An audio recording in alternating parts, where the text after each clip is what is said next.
अस्सलाम वालेकुम स्टूडेंट्स, क्या हाल है? ठीक हो स्टूडेंट्स? आज हमारा टॉपिक जो है वो टॉपिक नंबर 10 जो है इंट्रोडक्शन टू कोऑर्डिनेट ज्योमेट्री, जिसका दूसरा हिस्सा हम आज पढ़ेंगे। ठीक, कल हमने पढ़ा था डिस्टेंस फार्मूला आज, और उसके साथ हम लोगों ने पढ़ा था ट्राइंगल के मुख्तलिफ टाइप्स, जिसमें इक्विलेटरल, आइसोसेलेस, स्केलिन।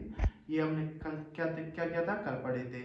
आज हम पढ़ेंगे कि मुख्तलिफ पॉइंट्स हमको दिए गए होंगे, A point, B, C and D, और उसके कोऑर्डिनेट्स दिए गए। ठीक है, हम क्या करेंगे, ये एक सवाल है कि रिकॉग्नाइज करना है कि ये जो पॉइंट्स है, ये 4 पॉइंट्स दिए गए, ये क्या है, ये एक स्क्वायर के वर्टिसेस है। वर्टेक्स मतलब जहां पे स्क्वायर के दो लाइन मिलते हैं उसको क्या बोलते हैं, ये 4 पॉइंट को क्या कहते हैं, इनको वर्टिसेस कहा जाता है। सही है, यहाँ पे हम क्या करेंगे, पहला पॉइंट दिया गया है 0 0। सबसे पहले तो आप लोगों ने करना है एक एक्स वाई प्लेन बनाना है। ठीक, इस पे हम लिखेंगे 3 4 तक। ठीक, 1 2 3 4। सही, 0 0 ए पॉइंट जो है वो 0 0 पे जहाँ पे एक्स एक्सिस और वाई एक्सिस दोनों 0, वो क्या होता है, ए पॉइंट है, 0 एंड 0। फिर है बी पॉइंट है 0 एंड 3। एक्स एक्सिस 0 और वाई एक्सिस 3, एक्स एक्सिस यहाँ पे 0 है और वाई एक्सिस यहाँ पे 3 है, तो एक पॉइंट बना हमारे पास एक्स एक्सिस 0 वाई एक्सिस 3, ये पॉइंट बी बना। सही है, ये पॉइंट ए पॉइंट बी। अब सी जो है पॉइंट दोनों के 3, यहाँ पर 3 आ रहा है और यहाँ पर 3 आ रहा है, तो ये क्या बना, ये पॉइंट ये सी बना हमारे पास, जहाँ पर 3 और 3 इसके कोऑर्डिनेट्स है। और पॉइंट डी जो है उस पे एक्स एक्सिस 3 आ रहा है और वाई एक्सिस 0, तो ये डी पॉइंट हमारे पास ये वाला बना। सही है, 3 एंड 0। हमारे पास एक स्क्वायर बना जो क्या है, एक स्क्वायर नुमा शक्ल बना। अब हमने करना क्या है, इसको वेरीफाई करना है कि ये पॉइंट्स क्या है, ये एक स्क्वायर से बिलोंग करते हैं। वेरीफाई करने के लिए क्या करना है, हमने वेरीफाई करने के लिए इसके जो मुख्तलिफ साइड है उनको उनका डिस्टेंस मालूम करना है। अगर सबका डिस्टेंस सेम हुआ तो क्या है, वो उसके स्क्वायर है। फिर स्क्वायर में क्या होता है, स्क्वायर में सारे एंगल्स जो है वो 90 डिग्री के होते हैं। सही है, क्या होता है कि सारे एंगल्स 90 डिग्री के होते हैं। ठीक, अगर किसी एंगल में इस तरह का एंगल बनाओ तो वो क्या होता है, वो 90 डिग्री शो करता है। सही, स्ट्रेट लाइन, एक तो हम एंगल इस तरह ड्रा करते हैं। ठीक, अगर कहीं पे इस तरह का बिल्कुल स्ट्रेट दो लाइन बने हो तो वो क्या होता है, वो 90 डिग्री शो करता है। सही, तो अब हमने क्या करना है, हमने मुख्तलिफ पॉइंटों के जहाँ पे जो है साइड ए बी, बी से सी, सी से डी और डी से ए तक, इनके डिस्टेंसेस मालूम करने हैं। सही, तो हम सबसे पहले मालूम करेंगे ए बी को। ठीक, ए जो है वो फर्स्ट पॉइंट है, ए के क्या वैल्यूज थे, 0 एंड 0। बी जो है दूसरा पॉइंट है जिसके पॉइंट थे 0 and 3। x1 y1 x2 y2। Formula था हमारे पास x2 minus x1 plus y2 minus y1, दोनों का स्क्वायर और उनके ऊपर अंडर रूट। ठीक, ये ए बी के डिस्टेंस मालूम करने के लिए, मतलब इसकी पैमाइश लेने के लिए। सही है, x2 क्या है, 0 है, x1 क्या है, 0, 0 से 0 को माइनस किया उसका स्क्वायर, y2 क्या है, 3, 3 से y 0 को माइनस किया और उसका square, 0 plus 3 whole square under root, ये कितना बना, 9 अंडर रूट, 9 अंडर रूट 3 ज़र में 3 आता है। ठीक है, ये बराबर आता है 3 स्क्वायर अंडर रूट के स्क्वायर, अंडर रूट के साथ कट गया, क्या बना 3। ए बी जो है वो 3 बना। एक साइड मालूम हुआ, हम यहाँ पे लिखेंगे A B is equal to 3। ठीक, अब दूसरे साइड को मालूम करेंगे। दूसरा साइड कौन सा है, बी से सी तक, बी से सी तक, तो बी सी हो गया। सही, अब जो है बी के पॉइंट्स वो 1 वाले बन जाएंगे, 0 एंड 3, x1 y1, और सी के जो है वो 2 के बन जाएंगे। ठीक, सी के 3 एंड 3, ये क्या बना, x2 y2, यहाँ पे बी सी। सही, फॉर्मूले पुट करेंगे x2 minus x1 whole square plus y2 minus y1 whole square. सही, x2 क्या है, 3 माइनस 0 स्क्वायर प्लस y2 क्या है, 3, और y1 क्या है, वो भी 3 है, तो ये भी स्क्वायर अंडर रूट यहाँ पे 9 बच जाएगा, यहाँ पे 0 बच जाएगा, ठीक। ये वापस आया 3, BCB हमारे पास क्या आया 3, ठीक है। नेक्स्ट जो है, दो साइड हमारे पास मालूम हो गए, ये साइड भी 3 आया, ये साइड भी 3 आया। अब सी एंड डी मालूम करेंगे, सी डी, ठीक। सी डी के क्या है, सी के कोऑर्डिनेट्स 3 एंड 3 है और डी के जो कोऑर्डिनेट्स है वो 3 एंड 0 है, सही। तो फार्मूले में मैं डायरेक्ट पुट करूंगा, मुझे मालूम है कि x2 क्या है और y2 क्या है, x1 क्या है और y1 क्या है, सही। x2 minus x1 whole square plus y2 minus y1 whole square, सही। ये कितना बना, ये 0 बना और यहाँ पे -9 बना, -3 का स्क्वायर लेंगे तो 9 बच जाएगा, is equal to 3, C D. तो सी डी क्या बना हमारे पास, ये भी 3 है। अब डी ए रहता है, डी एंड ए, ठीक। तो डी एंड ए, डी पहला है और ए जो है वो दूसरा है, सही। इसको हम डायरेक्ट फार्मूले में पुट करेंगे, -0 स्क्वायर प्लस ये 0 y2 है और ये 0 जो है y1 है। ये कितना बना, ये भी 9 अंडर रूट, ये 3, D and A is equal to D A, इसका क्या बना डिस्टेंस, ये भी 3 बना। अच्छा, स्क्वायर के लिए दो कंडीशंस थी कि चार साइड जो है वो क्या हो, सेम हो। एक कंडीशन हमारे पास पूरा हो गया और दूसरा जो कंडीशन है वो क्या है कि इनके दरमियान जो एंगल्स है, चारों साइडों के दरमियान जो एंगल्स बना रहे हैं अपने साथ, वो क्या हो, वो 90 डिग्री हो, ठीक। ये चार साइड तो सेम हो गए, पर अब 90 डिग्री को मालूम करने के लिए हम क्या करेंगे, ये चारों साइड का एक स्क्वायर यहाँ पे बनाएंगे, सेम, ठीक। A B C and D, यहाँ पे डायगोनल, डायगोनल मतलब एक वर्टेक्स से दूसरे वर्टेक्स तक अपोजिट वर्टिसेस, या यहाँ से यहाँ तक हम क्या करेंगे, हम सीधा लाइन लगाएंगे जिसको डायगोनल कहते हैं, सही। अब ये इस डायगोनल की वजह से ए डी सी और सी बी ए ये दो ट्रायंगल बन गए, ठीक। हम क्या करेंगे, हम इस डायगोनल की जो है डिस्टेंस मालूम करेंगे, सही।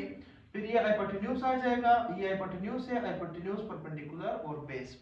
हाइपोटेन्यूज इज इक्वल टू, इसका square is equal to perpendicular square base square, इसको हम पाइथागोरस थ्योरम में पुट करेंगे। अब जो है पाइथागोरस थ्योरम में हम AC का square is equal to CD and DA का स्क्वायर, अगर ये दोनों बराबर आ जाते हैं फिर क्या होता है, फिर ये जो है ये 90 डिग्री फॉर्म करता है यहाँ पे, ठीक, ये एंगल। और इसी तरह दूसरे डायगोनल के लिए भी करेंगे, अगर दोनों सेम हुए तो क्या होगा, तो ये एक स्क्वायर होगा, ठीक। हम ये करेंगे कि from triangle ADC we have AC का square is equal to CD का स्क्वायर प्लस AD का स्क्वायर। पर इसमें हमारे पास ये नहीं है मालूम, ये वाला जो है नहीं मालूम, इसको हम मालूम करेंगे डिस्टेंस फार्मूला से। इसके भी हमारे पास कोऑर्डिनेट्स मौजूद है 0 एंड 0 और C के भी मौजूद है 3 एंड 3, ठीक है। Finding AC by distance formula,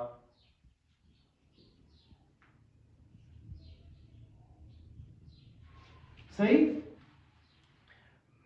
AC is equal to, C जो है 2 है तो हमारे पास 3 माइनस 0 का स्क्वायर फिर प्लस 3 माइनस 0 का स्क्वायर अंडर रूट, ये भी 9 आ जाएगा प्लस ये भी 9 आ जाएगा, तो ये बराबर हुआ 18 के। और 18 को हम क्या कर सकते हैं, 3 ज़रबे 3 ज़रबे 2 इस तरह लिख सकते हैं, ये आ जाएगा 3 इंटू 2 AC, ठीक। अच्छा, ये क्या था, इसका डिस्टेंस हमारे पास मालूम हो गया। अब इसको क्या करेंगे, हम फार्मूले में पुट करेंगे पाइथागोरस थ्योरम का। इस फार्मूले में अगर दोनों साइड बराबर आ जाते हैं, मुख्तलिफ वैल्यूज पुट करने से AC का वैल्यू पुट करेंगे और फिर परपेंडिकुलर और बेस का वैल्यू पुट करेंगे, ठीक। AC का वैल्यू हमारे पास आया 3 इंटू 2, तो पाइथागोरस तो लोग क्या कहते हैं, उनका स्क्वायर लेता है, स्क्वायर लिया ऊपर। ए साइड क्या है, सी डी, सी डी का हमारे पास क्या वैल्यू था 3, 3 का स्क्वायर फिर plus A D, A D का वैल्यू क्या था, वो भी 3 स्क्वायर, ठीक। ये भी 9 प्लस 9 और यहाँ पे हम स्क्वायर लेंगे 3 का स्क्वायर और 2 अंडर रूट का स्क्वायर, ठीक। 2 अंडर रूट के साथ कट गए, यहाँ पे 9 आया 3 का स्क्वायर और 0 2, 9 प्लस 9 18, 18 इज इक्वल टू 9 0 2 18, दोनों साइड बराबर आए। मैंने एक साइड मालूम किया है ए सी डी के लिए, दूसरा साइड आप लोग खुद करेंगे ए से सी के लिए, इसको बराबर पुट करेंगे बी सी और ए बी के। अगर उसका वैल्यू भी सेम आता है बाय पाइथागोरस थ्योरम, दोनों साइड बराबर आ जाते हैं, तो क्या होगा, तो ये जो है ये राइट एंगल ट्रायंगल होगा। और स्क्वायर के लिए हमारे पास शर्त होता है कि चारों साइड सेम हो और उनके दरमियान जो एंगल्स बन रहे हो वो 90 डिग्री हो, ठीक है। तो ये कंडीशन क्या होगा, हमारे पास दोनों कंडीशन पूरे हो गए, 90 डिग्री एंगल भी बन रहा है और चारों साइड उसके सेम भी है, ठीक है। तो ये क्या बना, ये एक स्क्वायर बना।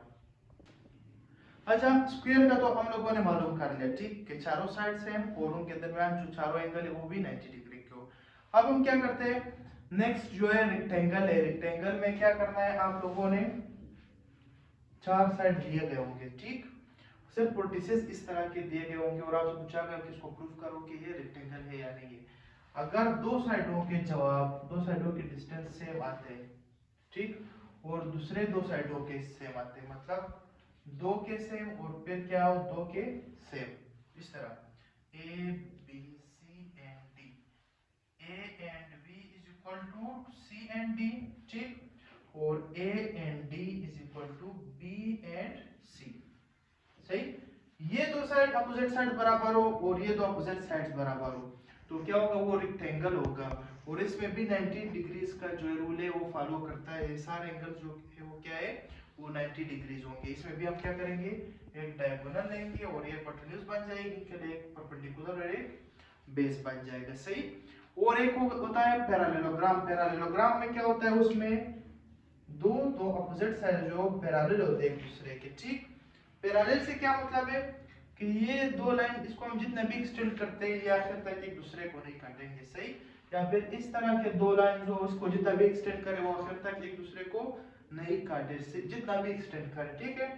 तो पैरेललोग्राम में क्या होता है, ये दो साइड पैरेलल होते हैं और ये दो साइड पैरेलल होते हैं, ठीक है। और इसमें पैरेललोग्राम में एक और शर्त होता है कि इसमें कोई भी एंगल जो है वो 90 डिग्री का नहीं होता है। पैरेललोग्राम और रेक्टेंगल में फर्क ये होता है कि रेक्टेंगल में दोनों अपोजिट साइड सेम, दोनों अपोजिट साइड सेम, यहाँ पे भी opposite side same, but they will not, their angles will not be of 90 degree, ठीक है। अच्छा, आज का लास्ट टॉपिक और हमारे टॉपिक नंबर 10 का जो लास्ट टॉपिक है वो है मिड पॉइंट। मिड पॉइंट जैसे नाम से शो हो रहा है कि दरमियान में दो पॉइंटों के दरमियान में जो पॉइंट आ रहा है उसको मिड पॉइंट। एक पॉइंट ए उसके कोऑर्डिनेट्स ये और एक पॉइंट बी है जिसके कोऑर्डिनेट्स 4 एंड 9 है, ठीक है। अब इनके दरमियान मिड पॉइंट किस तरह मालूम होगा, मिड पॉइंट ये पॉइंट है उसके हमने कोऑर्डिनेट्स मालूम करने हैं, उसका x और y मालूम करना है, ठीक। मिड पॉइंट के कोऑर्डिनेट्स मालूम करने के लिए, उसका x एंड y मालूम करने के लिए हमारे पास फार्मूला है x के लिए x1 + x2 डिवाइडेड बाय 2 और y के लिए y1 + y2 डिवाइडेड बाय 2। तो मिड पॉइंट के जो x है, सही, वो मालूम होगा x1 x2, x1 2 है और x2 जो है वो 4 है, 2 + 4 डिवाइडेड बाय 2। और मिड पॉइंट का y मालूम करने के लिए हमारे पास ये फार्मूला है, y1 क्या है 3, y2 क्या है 9 डिवाइडेड बाय 2। ये जब जमा हो जाएंगे 6 डिवाइडेड बाय 2, यहाँ पे ये जो है y = 12 डिवाइडेड बाय 2, 2 1 * 2, 2 3 * 6, x जो है वो 3 आया, 2 1 * 2, 2 6 = 12, y जो है वो कितना आया 6 आया। तो हमारे पास मिड पॉइंट का x जो है वो 3 एंड y जो है वो 6 आया। इस तरह आप क्या कर सकते हैं, किसी भी दो पॉइंट्स का आप जो सेंटर का उसका पॉइंट है उसका मतलब मिड पॉइंट है वो आप मालूम कर सकते हैं by this formula x1 + x2 divided by 2। ये x के लिए होता है और y1 + y2 डिवाइडेड बाय 2 वो किस के लिए होता है, वो y का वैल्यू मालूम करने के लिए होता है, सही है। इस टॉपिक में जो है हमारे पास सबसे इंपॉर्टेंट जो एमसीक्यूज है वो डिस्टेंस के होते हैं, ठीक है। या फिर स्क्वायर्स के शायद हो जाए, उन्होंने कोई पॉइंट दिए हुए हो, तो आप लोगों ने उसको क्या करना है, उसको डिस्टेंस फार्मूला से प्रूफ करना है। अगर सारे बराबर आ जाते हैं तो वो क्या होगा, वो स्क्वायर होगा, ठीक है। या फिर मिड पॉइंट का जो है, मिड पॉइंट की भी यहाँ पे वैल्यूज की मिड पॉइंट मालूम करें तो उसका एक्स और वाई आप मिड पॉइंट फार्मूला से मालूम कर सकते हैं, सही है। तब तक अल्लाह हाफिज।